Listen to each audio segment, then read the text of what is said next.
इस प्रकार यानी यानी है गीतानी तत्बाला चरितानी छ भगवान को चरित्रलाई गान गर्दै गर्दै दधि मन्थन गर्न लाग्नुभयो यशोदा माता।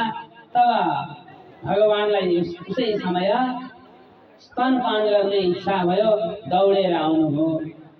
तब स्तनपान गराउन लाग्नुभयो। तम स्तन्यकाम आसक्त्य तब स्तनपान गर्न आउनुभयो। माताले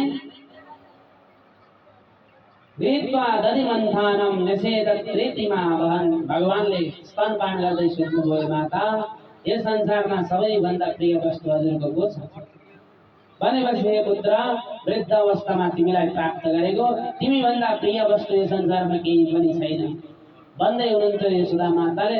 भगवानले त्यतिखेरै कतिको रहेछ परीक्षा लिनु पर्यो भन्ने विचार गर्नुभयो। भित्र दूध तताइरहनु भएको रहेछ, उम्लेर पोखिन लाग्यो। खुद भगवानलाई राखेर माता दौडेर जानुभयो। तब भगवानलाई सोचायो, होइन माता मलाई स्तनपान गराउँदा तिमी बिना तिमी भन्दा प्रेम गर्ने अरू पदार्थ केही पनि छैनन् भन्दै हुनुहुन्थ्यो। अहिले दौडेर जानुभयो भनेर भगवानले त्यही जो मन्थन गरिरहनु भएको थियो त्यसैका समस्त दहीहरू खान लाग्नुभयो। रन्देमा त्यसैलाई झडाम पारेर छोडिदिनुभयो। जगान हेमङ्गर मन्दरङ्गत फुटाइदिनुभयो। अब माता यशोदाले उत्तार्य गोपी संस्कृतम पयः पुनः दूध उम्लिरहेको दूध निकालेर आएर हेर्दा त सबै दधि मन्थन गर्ने ठेकी पनि फुटिरहेको छ, मदानीहरूकोतिर लडिरहेको छ। अब आफ्ना पुत्रको त्यस्तो कर्मलाई देखेर मन्द भित्रभित्र चाहिँ हाँस्नुभयो। माता जहाँ सतम चापिन तत्र पश्यति हेर्नुभयो मन्द मुस्कुराउँदै। पर गएर हेर्दा त ओखलमा चढेर बाँधेरलाई भगवानले खालिदिइरहनु भएको थियो दही आदिहरू। तब एक आपसमा खाइरहनु भएको थियो, फ्याल्दिरहनु भएको थियो। हातमा लौरो लिएर अब जानुभयो माता। भगवान भाग्न लाग्नुभयो। अन्त्यमा माताले भयभीत भएर भगवान भागेको देखेपछि बोलाउँ म तँलाई कुट्दिन भनेर पछाडि लौरो लुकाउनु भयो। भगवानले भन्नु, माता जबसम्म लौरो खेल्नुहुन्न तबसम्म म तपाईँको हात पर्नेवाला छुइनँ भनेपछि माताले विचार गर्नुभयो, लौरो बोकेकै कारण पुत्र डराए जस्तो छ भनेर त्यक्त्वा यष्टिं श्रुतं भीतं विज्ञाय भगवत्सला इत्येषा किल तं बद्धुं दाम्ना तत् वीर्यको विदा। आफ्नो पुत्र डराए भनेर लौरो खेल्नुभयो। भगवान पनि नजिक आउनुभयो। भगवानलाई पक्रेर अब यही ओखलमा बाँध्नु पर्यो, यो फटाइ गर्नेलाई सहारा दिने यो ओखल पनि एउटा यसैमा बाँधिदिन्छु भनेर अब विचार गर्न लाग्नुभयो। भगवान शुकदेवजी भन्नुहुन्छ, राजन परीक्षित आज ती गोपीले यो अवसरलाई प्राप्त गरिन् जसले चाहिँ सारा जगतलाई रक्षा गर्नुभएको छ। जो वैश्वानर जगत हो, यो जगत सारा जगतलाई जसले चलाउनुहुन्छ। आज त्यस्ता गोपिनीलाई त्यस्ता भगवानलाई ती गोपिनीले जो बाँध्ने अवसर प्राप्त गरिन्। भगवानलाई सारा जगतलाई जसले बन्धनमा लाँदछ, रचना गरेर बन्धनमा पार्नुहुन्छ। सारा जगतलाई जसले कर्मका बन्धनमा पार्नु भएको छ त्यस्ता परम पुरुष परमात्मालाई आज बाँध्नका लागि तयारी भइन्। तब ओखलमा बाँध्नका लागि डोरी तयार गर्नुहुन्छ र बाँध्न खोज्नुहुन्छ। 2 अङ्गुल पुग्दैन महाराज, फेरि गाँच्नुहुन्छ, फेरि 2 अङ्गुल पुग्दैन।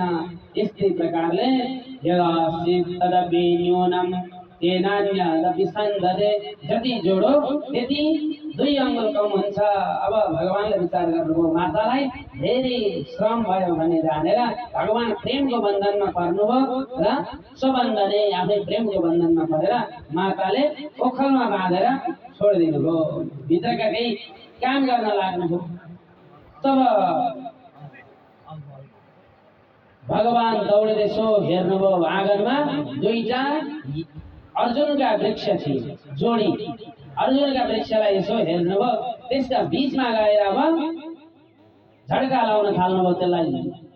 तब उसै समय हे राजन, अद्राक्षित अर्जुन पूर्वो गुह्यको धनदात्मजो पुरा नारद शापेन वृक्षतम प्रापितो मदा।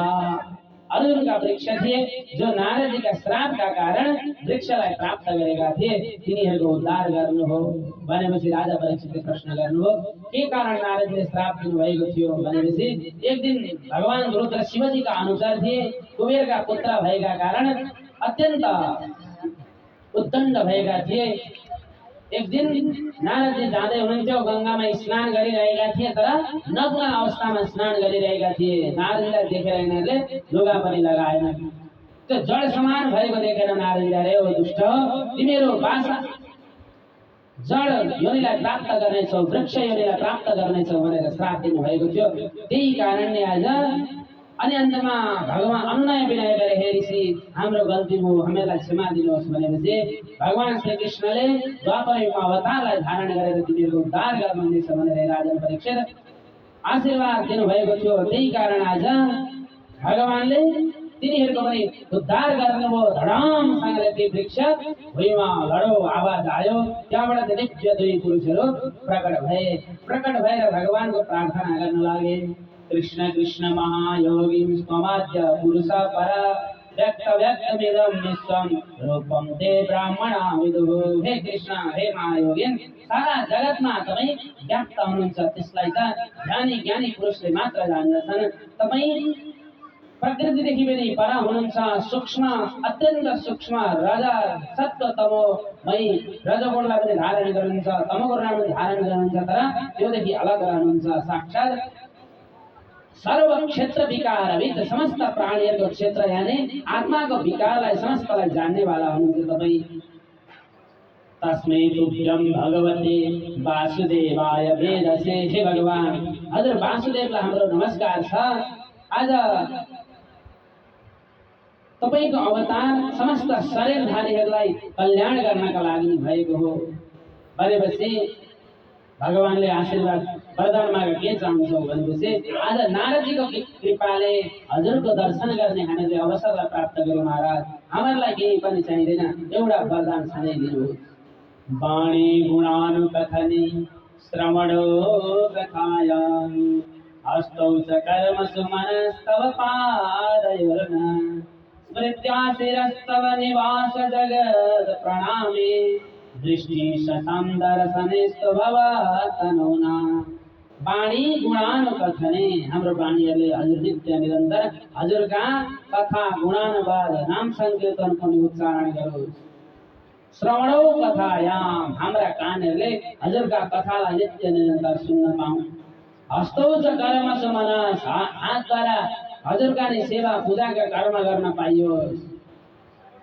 मनद्वारा तपाईँका आचरण कमलको ध्यान गर्न पाइयोस्। हाम्रा शिरले नित्य निरन्तर हजुरका सारा निवास जगत प्रणामी, जो जगतमा तपाईँ समस्त प्राणीहरूमा निवास गर्नुभएको छ त्यस्ता हजुरलाई स्मृत्या स्मरण गरोस्, नमन गरोस्।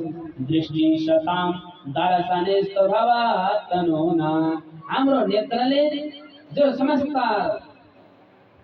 सन्त महापुरुषहरूको दर्शन गर्ने अवसरलाई प्राप्त गरिरहोस्। यही कृपा प्रदान गर्नुहोस् भनेर दिव्य यक्षहरूले जो नरको गोबर र मणिग्रीव थिए भगवानको दिव्य प्रार्थना गरे। तब तिनीहरूले प्रस्थान गरे आफ्नो लोकतिर। तब सबै गोकुलवासीहरू अत्यन्त आश्चर्यचकित भए। माताले पनि त्यो ओखललाई खोलिदिनु हो। तब सबै यसो हेरेको पेटमा त दाम्लो बाँधे जस्तो घेरा बसेछ। त्यहीदेखि भगवानको नाम रह्यो दामोदर। माताले दाम्लोले पेटमा उदर भनेको पेटमा बाँधेका कारण नि भगवानको नाम रह्यो दामोदर। भन्नुहोस् दामोदर भगवानको। अब एक दिन त्यस्तो आश्चर्यचकित ब्रजमा त्यो लडेको देखेर सबै आश्चर्यचकित भए। तब भगवानले यस्तो उत्पात भएपछि सबैले विचार गरे अब यो गोकुलमा बस्नु हुँदैन, कहाँ जाने त भनेपछि सबैले उपनन्द हुनुहुन्थ्यो, सबैभन्दा कोलका जेठा, सबैले मान्ने, सबैले केही कुरा गर्नु पर्यो भने नि सोधेर गर्ने सबैका मान्य हुनुहुन्थ्यो। उहाँलाई सोधे अब हामी जहिले यहाँ उत्पात भइरहेको छ, अब यहाँ बस्नु हुँदैन, कहाँ जानु त भन्दाखेरि अब वनम वृन्दावनम नाम पशव्यम नवकाननम गोप गोपी गवां सेव्यम पुण्याद्रेति तृणविरुधम। यस्तो अनिष्ट भइरहेको छ, कहाँ जानु भनेर भनेपछि उपनन्दले भन्नुभयो वनम वृन्दावनम, हामी अब वृन्दावनमा जानुपर्छ। हामी त गोचारण गरेर गाई चराएर आफ्नो जीविका पार्जन गर्नेवाला हौँ।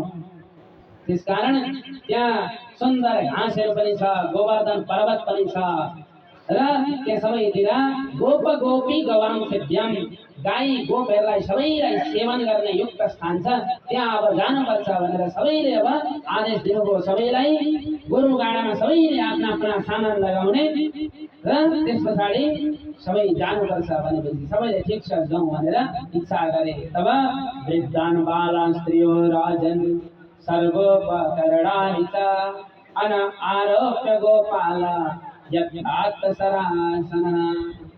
सबैले के सामान छन् घरका सबै राखेर अब वृन्दावनतिर प्रस्थान